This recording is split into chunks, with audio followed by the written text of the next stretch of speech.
Hi guys, this is Leslie from a series of Frugal Thoughts, and my Frugal Thoughts for today is how minimalism ties into frugality. I did do a video a few weeks ago, I think, about minimalism, and I put a link, I think, about minimalism. I wanted to talk about a little bit more about minimalism, and I'm going to have to read some stuff. Basically, minimalism, and I found out about this by listening to the minimalists, or their names.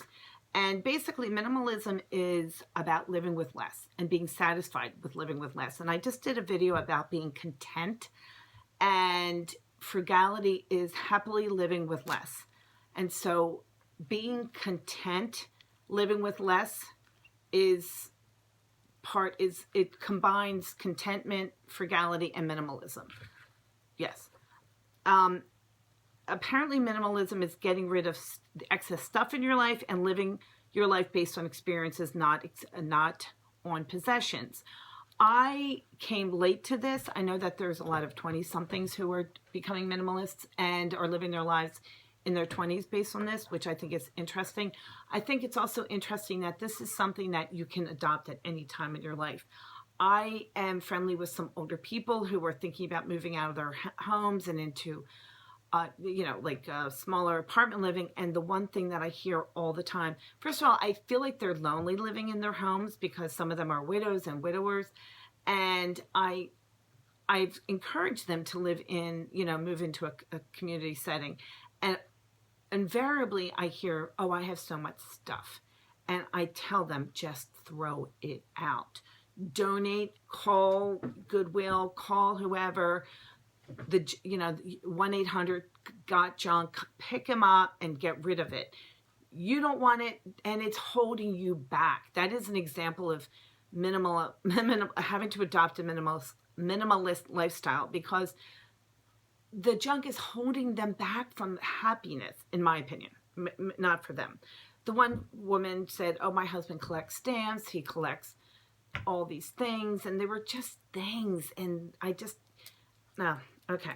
Anyway, it says here to start a minimalist lifestyle, you have to first start by decluttering, and you have to minimize your relationships, which I thought was interesting, which it says it means spending both your time and your life with people who you really want to be with. And that is a really, really important focus now.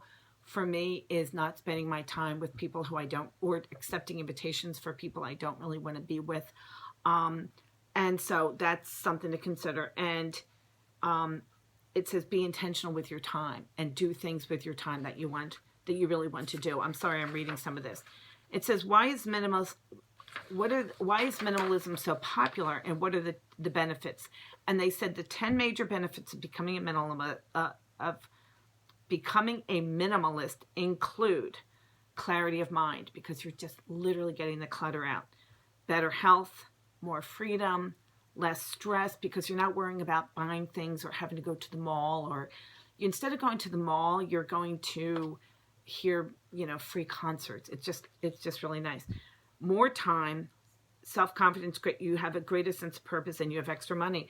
When you're not spending your money on junk, you have extra money, and you will eventually have extra money. And so it's also a very frugal way to live your life, being a minimalist.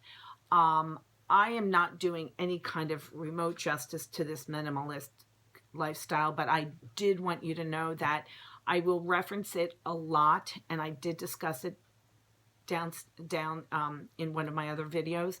But minimalism is so intricately tied with being a frugal person that I don't think you can have a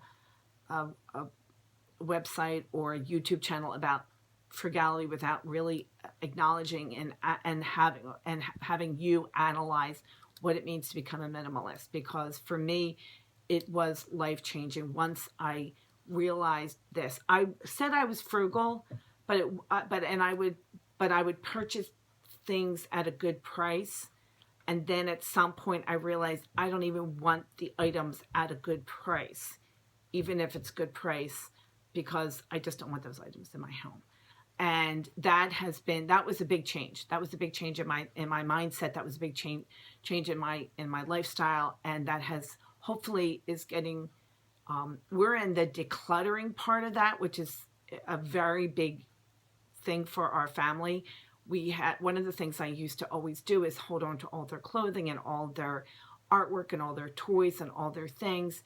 And we are right now decluttering as they're getting older, and even the ones who are still here. I'm just, as I say to my kids all the time, you don't need 6 pairs of Levi's. You can get by with 2 pairs of Levi's. I mean, so anyway, that's where we are right now. So I will be talking about that. Someday I will share with you a video I did of my, people talk about death piles, which is, because I do sell things on eBay, the pile of items that you have not yet put up on eBay or Poshmark or whatever.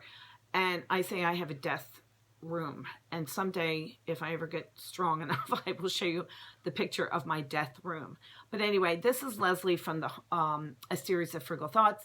I just wanted to share with you today my thoughts about minimalism and why it is so important in my life, and how if you are looking to become a more frugal person, minimalism may be something you might want to look at. Thank you so much. If you're interested in this kind of video, please hit the like and subscribe button. I really appreciate it. Thank you. Bye-bye.